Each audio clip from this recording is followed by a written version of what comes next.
से related aggregates means उससे जुड़े हुए टॉपिक्स,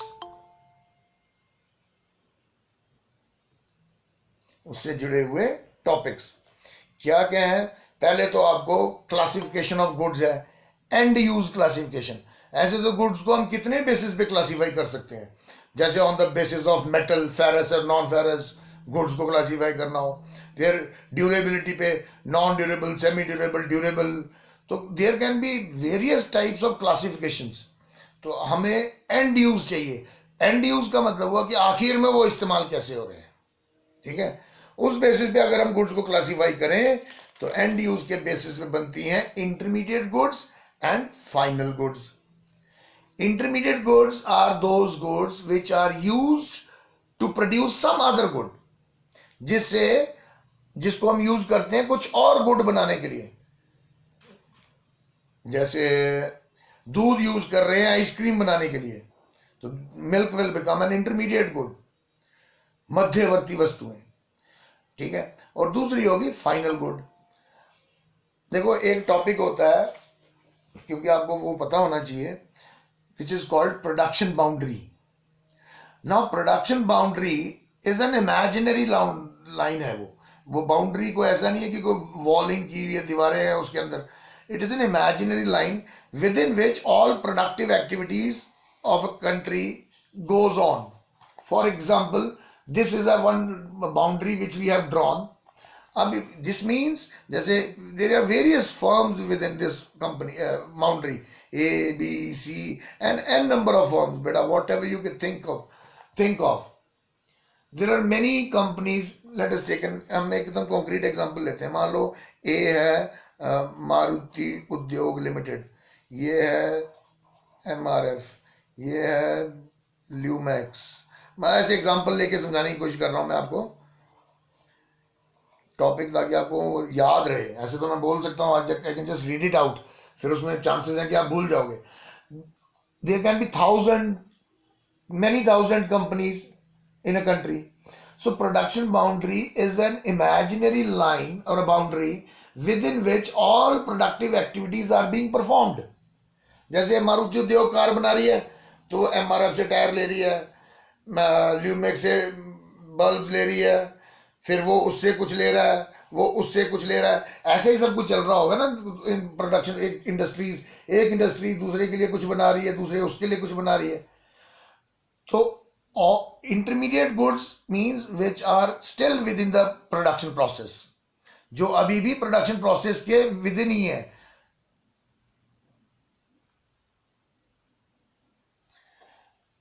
डिफाइन करने के लिए, जैसे मान लो यहां से कार बन के बाहर आ रही है,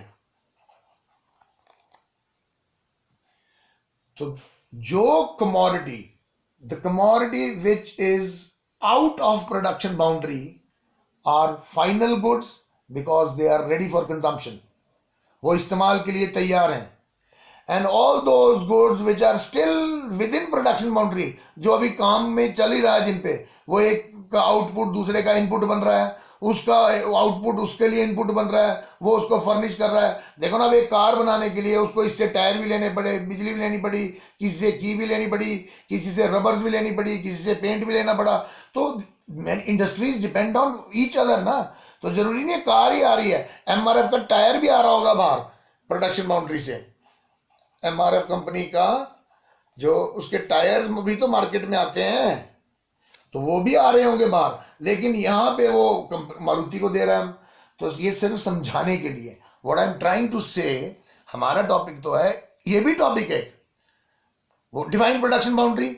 सो production boundary is an imaginary line within which all economic activities और production activities are carried out, and all those goods which are within production boundary means वो अभी they are still in production process, are intermediate goods, and those goods which come out of production boundary or goods which are out of production boundary means उनका further production नहीं हो सकता, जिसका यही मतलब हुआ ना कि they are ready for consumption, वो इस्तेमाल के लिए तैयार हैं, are known as final goods। ये है broad classification। इंटरमीडिएट, अब इसके और भी बड़े डिफरेंसेस हैं। इंटरमीडिएट देखो कितने हो सकते हैं। Intermediate goods are type of raw material ना, जो भी इस्तेमाल हो रहा है कुछ और बनाने के लिए. So intermediate goods are those goods which are still in the production process, ठीक है. और final goods are those goods which are out of production boundary, production process. Boundary लिख लो, एक ही बात है, इट्स द सेम थिंग. फिर दूसरा, intermediate goods. In case of intermediate goods there is a possibility of further value adding, कि उसमें और इकोनॉमिक वैल्यू ऐड की जा सकती है. जैसे अभी कॉटन था 10 रुपए का, लेकिन कपड़ा बना 20 रुपए का, तो उसमें 10 रुपए की वैल्यू भी तो ऐड हो गई. 10 का था 20 का हो गया. गन्ने का रस था 10 रुपए का, लेकिन चीनी बनी 17 रुपए की, तो उसमें 7 रुपए की वैल्यू ऐड होगी ना. तो जिन पे वैल्यू ऐड हो रही है वो उस प्रोसेस में जो है वो इंटरमीडिएट गुड्स. और final goods which has no further scope of further adding any economic value, वो फाइनल गुड होगी. अच्छा, ये हो गया. फिर इसमें एक डिफरेंस ये भी है, intermediate goods always lose their shape and structure with in the production process when they undergo a production process. जैसे देखो ना, गन्ने का रस लिक्विड फॉर्म में था, लेकिन बना चीनी सॉलिड फॉर्म में, तो वो स्ट्रक्चर भी तो चेंज हो गया उसका. वैल्यू तो ऐड हुई, लेकिन स्ट्रक्चर भी चेंज हो गया उसका. सो ये हो गया intermediate goods and final goods. Intermediate goods and final goods. अब फाइनल गुड्स को इन्होंने किताबों में अलग अलग तरह से दिया हुआ है, durable, semi durable, non durable. अब इसका जो कॉमन सेंस है, वो तो नॉन ड्यूरेबल का मतलब होता है गैर टिकाऊ. दो चीजें जो ज्यादा टिकती नहीं है, which can be used only once, is non-durable. Bread leak, खाई, finish, खत्म. Semi-durable, those goods which can be used over a certain period of time. जूते, चप्पल, कॉपी, पेन, इस तरह की चीजें which can be used over a specific period of time or a certain period of time. And durable goods which can be used for a long period of time. गाड़ी, पंखा, AC, इस तरह के कई सालों तक चलते हैं वो, तो ड्यूरेबल गुड्स. अच्छा, इसके अलावा फिर इन्होंने, देखो समझो इस चीज को, फिर इन्होंने इसकी फर्दर क्लासिफिकेशन की हुई है. Consumers good. कंज्यूमर गुड तो वही हुई जो फाइनल गुड होती है, क्योंकि कंज्यूमर के लिए जो रेडी फॉर कंजम्पशन है वही ना हुई कंज्यूमर गुड. तो वो तो वही हो सकती है which is out of production boundary and which is ready for consumption. The consumer goods are always final goods. हम पढ़ गए रहे हैं intermediate goods and final goods. Intermediate goods means जो प्रोडक्शन प्रोसेस में अभी कच्चे माल की तरह, रॉ मटेरियल की तरह काम कर रही हैं. And final goods which are ready for consumption. तो फाइनल गुड्स में एक और आता है कैपिटल गुड्स. कैपिटल गुड्स हैं वो फाइनल गुड्स ही हैं, लेकिन वो यूज हो रही हैं कुछ एसेट बनाने के लिए, डैम्स बनाने के लिए, या रोड्स बनाने के लिए, या सी पोर्ट्स, या इनकम जनरेट करने के लिए. उनको कहते हैं कैपिटल गुड्स. ठीक. फिर अभी देखो, मान लो स्कूल ने एक वैन ले ली और गाड़ी ले ली कि बच्चों को कहीं चोट लग जाए या किसी को, तो उसको MR ले जाने के लिए गाड़ी ले ली. तो वो तो क्या बनी? कंज्यूमर गुड बनी, इंटरमीडिएट गुड बनी, या कैपिटल गुड बनी? बताओ.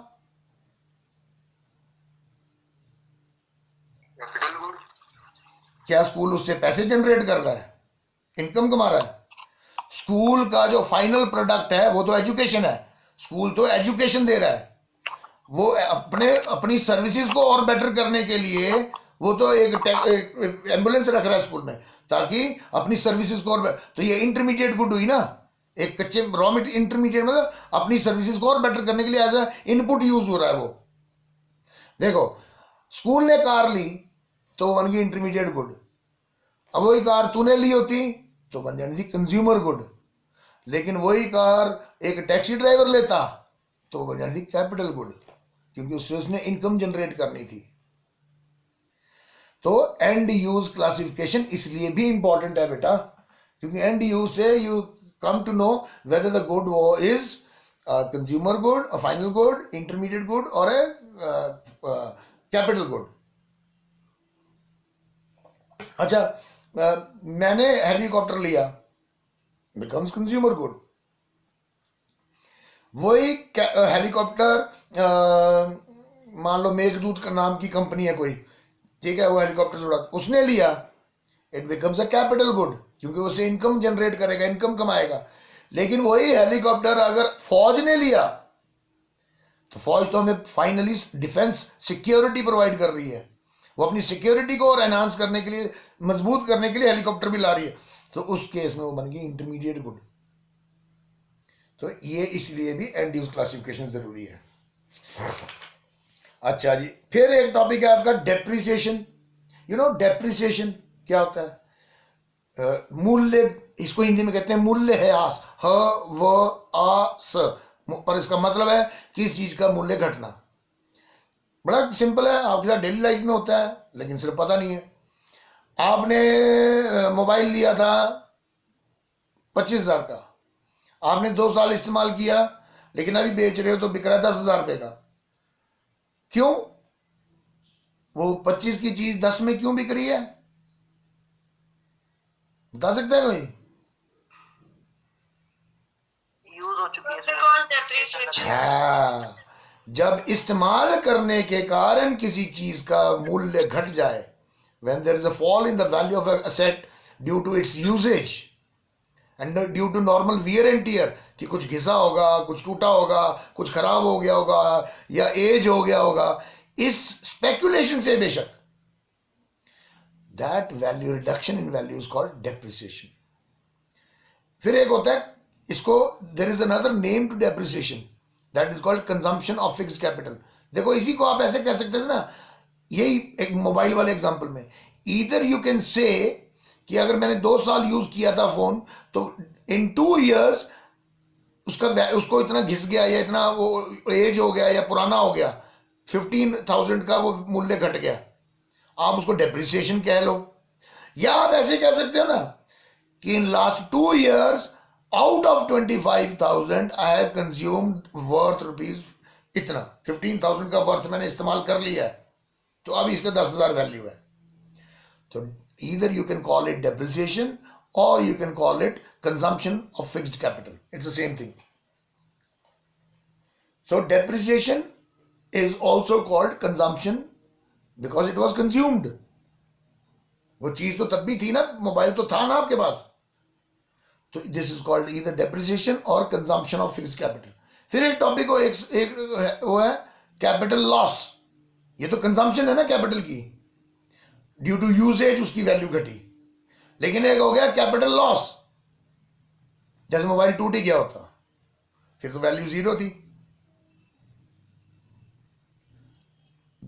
When the value of an asset or capital is totally lost due to any unforeseen reason, जैसे आग लग गई, एक्सीडेंट हो गया, टूट गया, गुम हो गया, इस तरह, that is called capital loss. वो तो खत्म हो गया वैल्यू। इसके एक केस में तो वैल्यू घटी, सिर्फ 25,000 की चीज 10,000 में फिर भी वैल्यू मिली, 15,000 कम मिली, वो तो डेप्रिसिएशन थी या कंजम्पशन थी उसकी फिक्स्ड वैल्यू की। लेकिन कैपिटल लॉस तो हो गया कि when the total value is zeroed, खत्म हो गई, दैट इज कैपिटल लॉस। फिर domestic territory of a country, I already told you, वो मैंने स्टार्टिंग में इंट्रोड्यूस कर दिया था कि domestic territory of a country में क्या क्या आता है। Then normal resident of a country, वो भी आई टोल्ड यू, क्योंकि उसको हम 2 बार रिपीट भी कर चुके हैं। Then domestic income and national income. Domestic income means the income being generated within domestic territory of a country. और डोमेस्टिक टेरिटरी आपको डिफाइन कर दी मैंने पहले कि what includes in domestic territory, है ना 5 कंपोनेंट उसमें, land within political boundaries, territorial waters, ships, aircrafts operated and owned by resident, embassies, high commissions located anywhere in the world, and military establishments. This is domestic territory. So the income being generated by various factors of production in economic activities within domestic territory of a country is domestic income.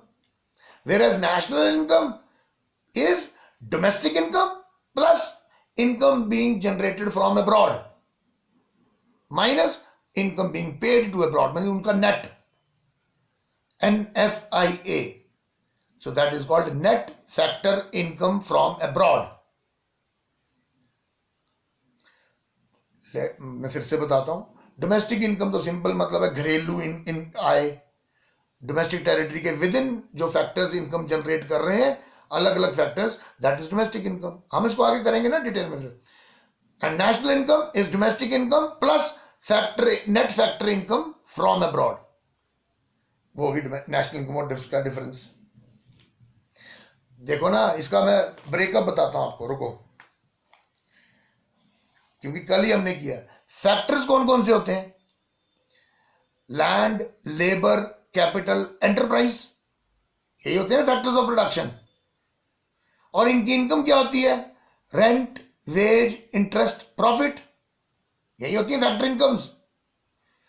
अगर ये factor income विदेशों से आ रही है, if we are getting income from abroad, मतलब rent आ रहा है बाहर से, या वेजेस आ रहे हैं बाहर से, या इंटरेस्ट आ रहा है बाहर से, या प्रॉफिट आ रहा है कहीं से विदेशों से, यही ना मतलब हुआ इसका फैक्ट. तो this will be called factor income received from abroad, या factor income from abroad.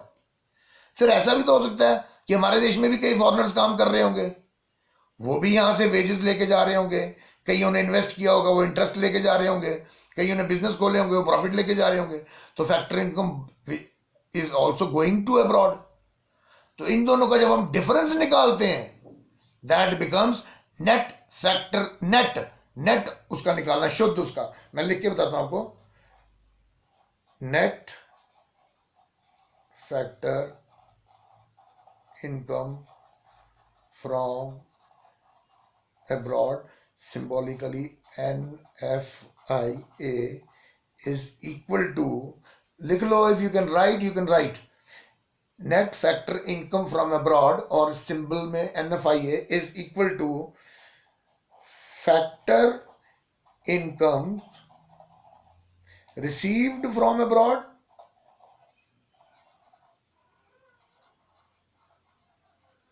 minus factor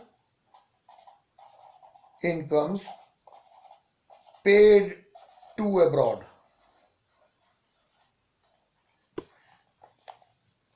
Look,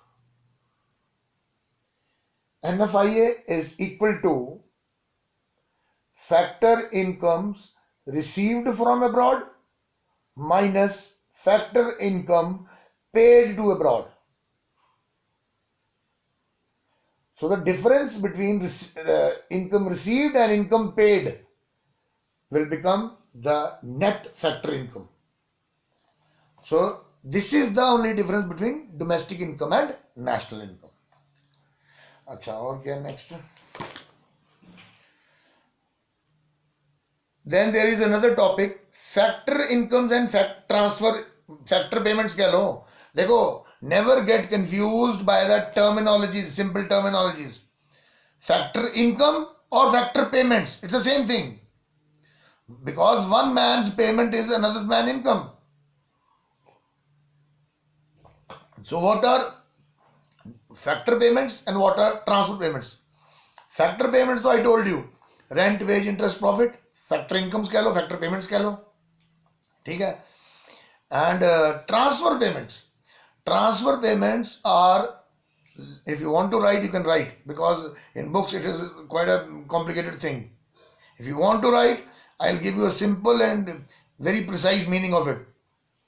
You better write it. Transfer payments are just transfer of income from one sector of the economy to another. It is a just transfer of income from one sector of the economy to another, and for which no productive service is being rendered. And for which no productive service is being rendered. That's it.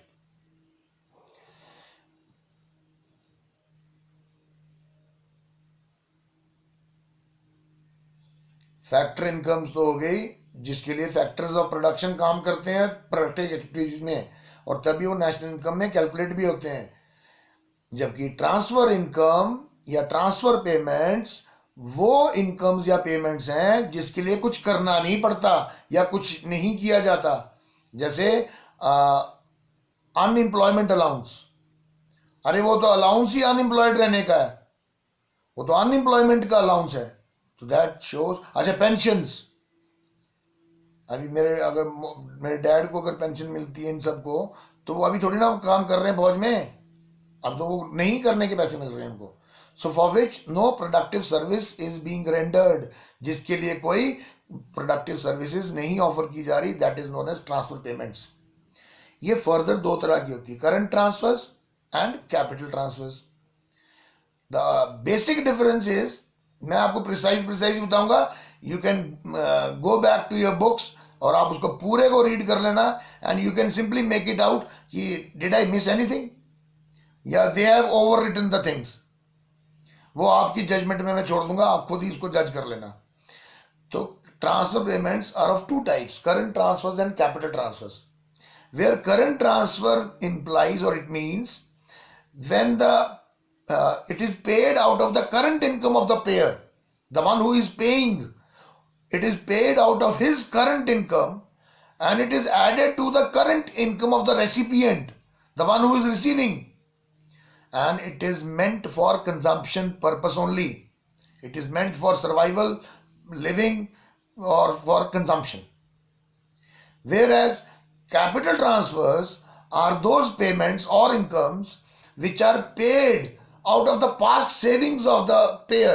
The one who is paying is paid out of the past savings and it is given to the recipient just for some asset accumulation or some capital formation, for constructing something, for building an asset, or for capital, जिससे कुछ बनना चाहिए, consumption खाने के लिए या कपड़े लेने के लिए या वो सब करने के लिए नहीं, कंजम्पशन के लिए नहीं है। जबकि current transfers are meant for consumption only, survival के लिए ही दी जाती हैं। और capital which is paid out of the past savings of the payer and the one who is receiving, he has to form some capital out of it. ये आपका एक टॉपिक है जिसको कहते हैं ट्रांसफर पेमेंट्स।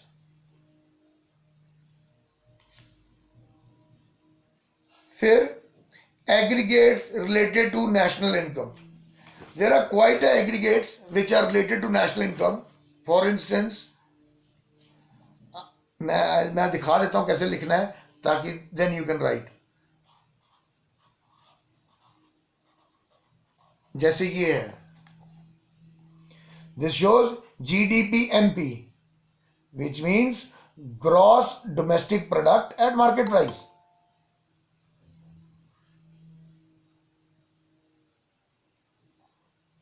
ये सोहम छिब्बर कौन है यार? सोहम? सर संचिता का होगा शायद। पर संचिता तो है, संचिता ये तेरा लॉगिन है बेटा, वो छोड़ गया सोहम छिब्बर। सॉरी सर, वो गलती से हो गया। अच्छा कोई नहीं, फिर नहीं, ठीक है बेटा, कोई बात नहीं, अपना ही है ना, आउटसाइडर ना हो ना बेटा, वो बात है। जैसे ये एक्सप्रेशन कहलाएगा GDP-MP, which means gross domestic product at market price. ठीक है? So there are 8 of them. Gross national product at market price, net domestic product at market price, net national product at market price, और यही अभी factor cost भी हो जाएंगे। ये बन जाएगा आपका gross domestic product at factor cost, gross national product at factor cost, net domestic product at factor cost and net national product at factor cost. So there are 8 of them. I'll read it them out. This is gross domestic product at market price. Then gross national product at market price. Then net domestic product at market price. Then net national product at market price. This one. Then gross domestic product at factor cost. When it is written FC, that is factor cost. Gross national product at factor cost. Net domestic product at factor cost and finally net national product at factor cost.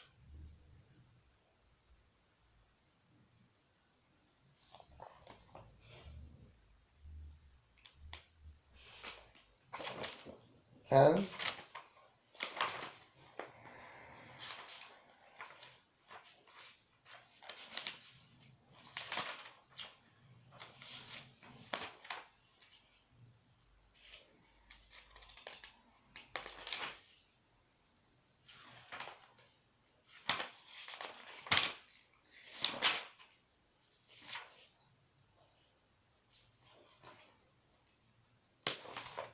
अभी इनका सबका meaning भी अलग अलग है.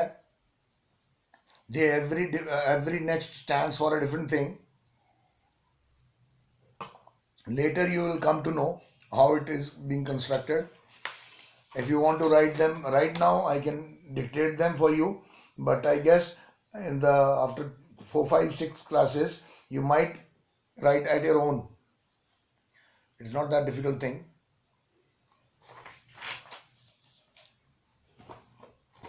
It means ये हमने कुछ छोड़ा तो नहीं है.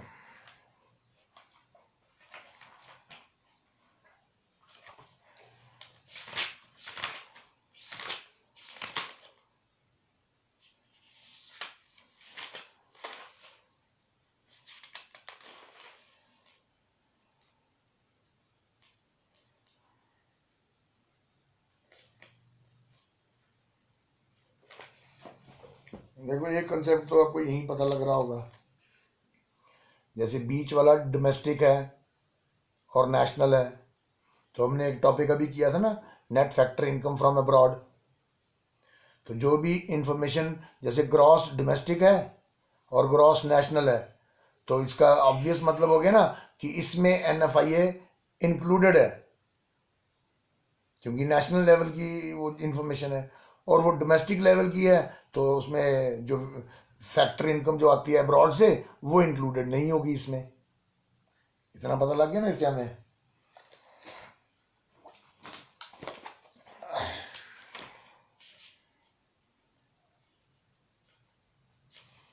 फिर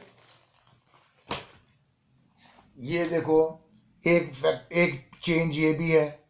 देखो या तो ये मार्केट प्राइस मेंशन्ड है जैसे GDP MP, और एक यहाँ पे आपको दिखाई देगा सेम ही GDP FC. देखो अंडरलाइन किए मैंने दो. एक है GDP MP सॉरी, और एक है GDP FC. अब इसमें डिफरेंस आ रहा है. देखो फर्क क्या है, ये FC है वो MP है. अब आप मुझे बताओ, आप सब 12th क्लास में हो. मार्केट प्राइस मींस बाजार की कीमत, और फैक्टर कॉस्ट पिछले साल पढ़ी थी ना माइक्रो इकोनॉमिक्स. तो कॉस्ट क्या होती है? The payments which producer make to produce commodities, यही होती है ना कॉस्ट, फैक्टर कॉस्ट. तो फैक्टर को यूज करने की कॉस्ट क्या है? Rent wage interest profit. अभी हमने किया फैक्टर इनकम्स. तो सिंपल मतलब है कि एक में मार्केट प्राइस में और फैक्टर कॉस्ट में ये डिफरेंस आ गया कि मार्केट प्राइस का मतलब हो गया कि जिसको हमने टैक्सेस में एक्सप्रेस किया हुआ है, एंड जिसमें इनडायरेक्ट टैक्सेस इंक्लूडेड है, क्योंकि मार्केट प्राइस में टैक्सेस पहले से ही होते हैं नहीं. जैसे इसमें लिखा होता है MRP ₹10 inclusive of all taxes, तो that ₹10 includes already the taxes. जबकि फैक्टर कॉस्ट जब हम लिखते हैं तो दैट मीन्स उसमें टैक्सेस का लफड़ा नहीं है, ये इनकम वाली साइड डिस्कस कर रहे हैं हम. फैक्टर कॉस्ट मीन्स फैक्टर्स की कॉस्ट, फैक्टर इनकम्स. तो इन दोनों का डिफरेंस, जैसे उसका डोमेस्टिक और नेशनल में एक फर्क आ रहा था NFIA का, कि एक में NFIA नहीं होता, एक में होता है. यही निकला था मतलब. मार्केट प्राइस और फैक्टर कॉस्ट में फर्क ये है कि एक में इनडायरेक्ट टैक्सेस इंक्लूडेड है और एक में नहीं है. ये डिफरेंस है. और तीसरा आप देखो, ये टॉपिक है ग्रॉस या नेट. ये भी इसमें चेंज आ रहा है एक. और ग्रॉस का मतलब होता है हिंदी में सकल. सकल मीन्स टोटलिटी में, ठीक, इन एग्रीगेशन. और जबकि नेट का मतलब होता है हिंदी में शुद्ध, मीन्स प्योर. ठीक है. अभी देखो यार, ग्रॉस मीन्स बड़ा टोटल और नेट मीन्स प्योर. जैसे यार घी के डब्बे में आपने देखा होगा लिखा होता है नेट वेट 5 kg, तो उसका मतलब होता है कि अंदर का घी 5 किलो है, डब्बे का वजन तो डाल के तो 5 किलो से ऊपर जाता होगा वो। तो वही कॉन्सेप्ट है, gross means big and big means in totality. आप उसको बिग और लॉस स्मॉल मत समझो। ग्रॉस मीन्स सकल, in totality, the total value, and net means the pure value. और इसको जो आपस में जो डिफरेंस इनका निकलता है वो निकलता है डेप्रिसिएशन या कंजम्पशन ऑफ फिक्स्ड कैपिटल। जब आप डेप्रिसिएशन के साथ वैल्यू को देख रहे हो तो वो ग्रॉस वैल्यू होगी, जब आप डेप्रिसिएशन के बिना वैल्यू को देख रहे हो तो वो नेट वैल्यू होगी। वैसे ही जैसे डोमेस्टिक वैल्यू में factor NFIA factor income from abroad नहीं होती, जबकि नेशनल वैल्यू पे factor income, net factor income from abroad भी होती है उसमें। तो वही कंसेप्ट इधर है, जब नेट वैल्यू है, ग्रॉस वैल्यू है, तो वो डेप्रिसिएशन उसमें पहले ही इंक्लूडेड है टोटल में। लेकिन जब हमें प्योर नेट निकालना है तो उसमें से हम डेप्रिसिएशन या कंजम्पशन ऑफ फिक्स कैपिटल की वैल्यू निकाल देते हैं, तो we get the net value. तो ये इनका मैकेनिज्म है कि ये किस तरह से आपस में चलते हैं। चलो आगे करेंगे तो समझ में आएगा आपको, क्योंकि इसी बेस पे मैं इसलिए समझा रहा था क्योंकि इन्हीं बेसिस पे आपकी डेफिनेशन बन जानी थी। फिर आगे हमारी मेजरमेंट। चलो कल स्टार्ट करेंगे। देखो मेजरमेंट में बड़ा सिंपल सा फंडा है, इसमें 3 मेथड होते हैं, value added method, income method और एक्सपेंडिचर मेथड। और पेज नीचे होगा, मैं आपको दिखाता हूँ, आप ही को पढ़ा रहा था कल।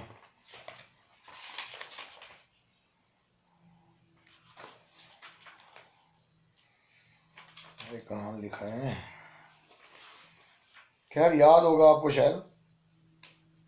मैंने आपको बताया था 3 stages basic economic activities, production, consumption और कैपिटल फॉर्मेशन किया था हमने। किसी भी 3 सर्कुलर फ्लो में भी किया था उसको फिर हमने, कि सर्कुलर फ्लो में देखो वही हो रहा है, जब फैक्टर्स जा रहे हैं तो प्रोडक्शन हो रही है, फिर आगे डिस्ट्रीब्यूशन हो रही है तो इनकम डिस्ट्रीब्यूशन हो रही है जिसमें कंजम्पशन हो रही है, फिर उसके बाद कैपिटल फॉर्मेशन होती है। कल बताया था ना आपको मैंने वो सर्कुलर फ्लो में भी उसी वही बेसिस है। जब आप प्रोडक्शन लेवल पे डाटा ले रहे हो तो वैल्यू एडेड मेथड लगेगा, जब आप डिस्ट्रीब्यूशन स्टेज का डाटा यूज कर रहे हो कैलकुलेशन के लिए तो वो इनकम मेथड बनेगा, जब आप एक्सपेंडिचर या फाइनल स्टेज का डाटा ले रहे हो तो वो एक्सपेंडिचर मेथड बनेगा। वही 3 आपकी स्टेजेस थी, प्रोडक्शन, कंजम्पशन और कैपिटल फॉर्मेशन। तो उन्हीं के बेसिस पे ये 3 स्टेजेस पे 3 आपके मेथड हैं। अब पहला है value added method. Value added method की जो मेथडोलॉजी है, अगर मैं आपको स्टेप्स में लिखा दूं उसको, तो आप, अभी हमारा टाइम नहीं है, कल हम उसको स्टार्ट करेंगे, विल डू इट टुमारो, आज नहीं करेंगे कि बीच में लटक जाएगा ये।